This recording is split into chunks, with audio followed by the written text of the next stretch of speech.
and straight to Nameless Potato here. Welcome to the 4th episode of an educational series here on the channel, Aequalitatem, an LGBTQ plus educational video series. This series will consist of 8 videos covering the following topics: LGBTQ plus history, sexuality, romantic identities, gender identities, queer representation in relationships, LGBTQ plus discrimination/gatekeeping, and how to be a good ally. This episode, we will be talking about gender, the differences between sex and gender, gender expression, pronouns, and some gender identities. The goal of this series is to educate people about the LGBTQ plus community, to encourage acceptance and understanding of those who may be seen as different than the norm.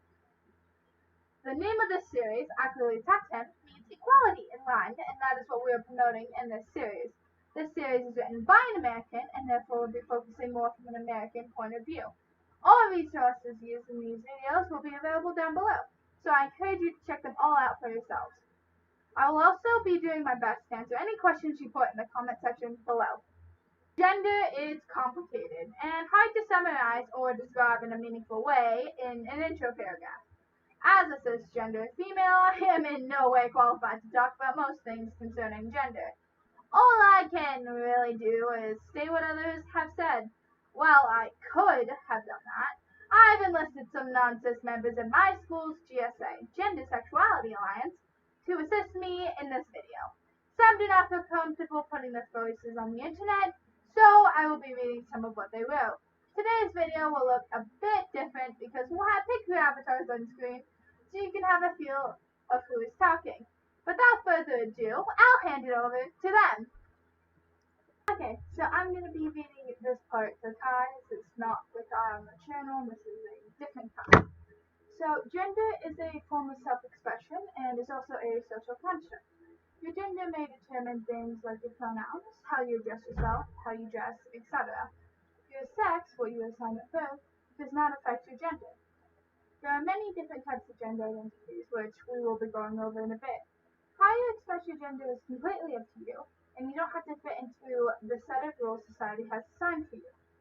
Wear what makes you feel like yourself. Sincerely, Kai. While the terms sex and gender seem to be used interchangeably, they are different. Sex is the biological characteristics of our bodies. These are determined at the time of conception and develop throughout our lives. Someone's sex is declared right after birth from their genitalia, which is considered a primary sex characteristic. Other characteristics developed during the time of puberty, and these are called secondary sex characteristics. Often a male and female are the terms that refer to the two sexes, but there are people who are both male and female biologically. The term of disorders of sexual development, DSD, refers to a variety of disorders involving differences in sexual development. Differences from typical sexual development can occur from a multitude of sources, such as genes. DSD can manifest in many ways, such as secondary female characteristics developing in a body that has a primary male sex characteristic. Another big determination of how you will develop comes from your chromosomes. Typically, females have 2 X chromosomes, XX, and males have 1 X and 1 Y, XY. However, deviations from these are seen in DSD individuals. Gender, on the other hand, is a social construct. Before you go and attack me in the comments, hear me out. Gender is how we assign meaning to the difference between the sexes. While yes, there are differences between the sexes, gender is the meaning we assign them. It's related to gender roles, which is the expectations society applies to people based on gender. While some expectations based on gender are developed natural instincts, they are mostly completely assigned from society. The terms femininity and masculinity applies to what we view as normal for each sex to present. Femininity is a stereotypical female behavior/appearance, and masculinity is a stereotypical male behavior/appearance. Make sense? Hello, my friends. I'm Link, and I'm going to talk about gender expression. Gender expression is the way you show your gender through things like fashion. It's completely different to gender in general, and all people can wear anything they want. Gender expression is all about making you feel good and showing the world how you express your gender. Some people say certain colors or clothing items are only allowed to be used by someone of a certain gender, like dresses, for example. Clothes don't have gender, they're inanimate objects. So anyone can express their gender in any way they want to. Wearing certain clothes or presenting a certain way doesn't make you any less male, female, non-binary, or other. For instance, if a trans man decides to wear a skirt, it doesn't make them any less of a man, and vice versa. Remember that cisgender or transgender females don't have to be feminine, and cisgender or transgender males don't have to be masculine. And of course, non-binary people don't have to be androgynous. It's all about what feels right for you and making yourself feel happy and comfortable. Now we'll be making this part for Silia. Pronouns are basically just what they sound like, the way you identify a gender. There are a ton of different pronouns. Don't listen to people who say there are only two genders. The most common are obviously he, him, she, her, and they, them. There are also other types of pronouns depending on how you express yourself, including an entire group called neopronouns.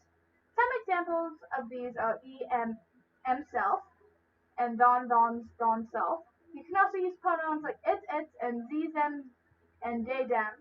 It all depends on how you choose to identify. Just find a set of pronouns that works for you, and you can obviously use more than one set of pronouns, like she, they, or they, them, or a neopronoun and a normal pronoun. And you can use as many sets of these as you feel comfortable. You can also be gender fluid and use different pronouns depending on how you identify at the time. Pronouns are your decision and don't have to be dictated by your birth gender. It's up to you and what makes you feel comfortable. Hey today, my friends. It's me again, Link. I wanted to talk about some gender identities. There are a lot of gender identities. It can take a long time to find out which one suits you. And if you never figure it out, that's fine too. Today, I'll look at some gender identities, including transgender, cisgender, agender, non-binary, demigender, and gender fluid. Starting from the top, transgender is an umbrella term. It applies to anyone that has a gender identity that differs from the sex they were assigned at birth. The most common way it is used is in binary transgender. Binary transgender is someone who identifies as the quote-unquote opposite of the gender they were assigned at birth. For example, a person who is AFAB or assigned female at birth might identify as male. That would make them a trans man, and vice versa.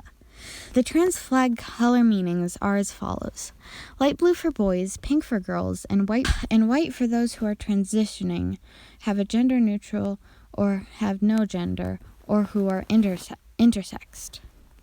Next, cisgender is a person who identifies as the sex they were assigned at birth. So, for example, a person who is assigned female at birth and identifies as female would be cisgender. They have no pride flag for the same reason heterosexuals don't have one.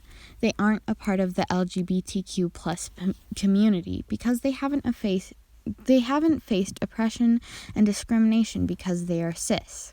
Agender is a person who has no gender or lack of a gender. On the flag, the colors mean different things. Black for an absence of gender, gray for a partial gender, and green for the non-binary nature of this gender identity. That leads into the next one, non-binary. Non-binary is an umbrella term that encompasses every gender that doesn't fit into the gender binary of male and female. It can also be used as its own identity in its own right, similar to queer and transgender. Yellow on the non-binary flag stands for people who exist outside of the gender binary. The white for multigender people, purple for those who identify as a blend of male and female genders, and black for agender / people who don't feel gender.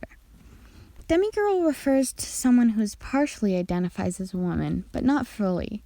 They may also identify as another gender as well as demigirl. The flag color meanings are white for gender, neutrality / shifting of gender. Pink stands for the traditional color for femininity, and the shades of gray stand for the partiality of the gender. The male equivalent of demigirl is demiboy. Demiboy is when someone partially identifies as a man, but not fully. They also may identify as another gender as well. No color meaning is fully known, but the understanding is that gray represents a partial connection, blue represents masculinity, and white represents agender or non-binary identity. Demigender is someone who partially but not wholly identifies with a certain gender, such as demigirl or demiboy. It is the non-binary form of demi-boy and demi-girl. The gray represents a partial connection to gender, the white stands for agender identity, and the yellow stands for non-binary identities. Demiflux is a gender identity in which the gender is split in half into two parts.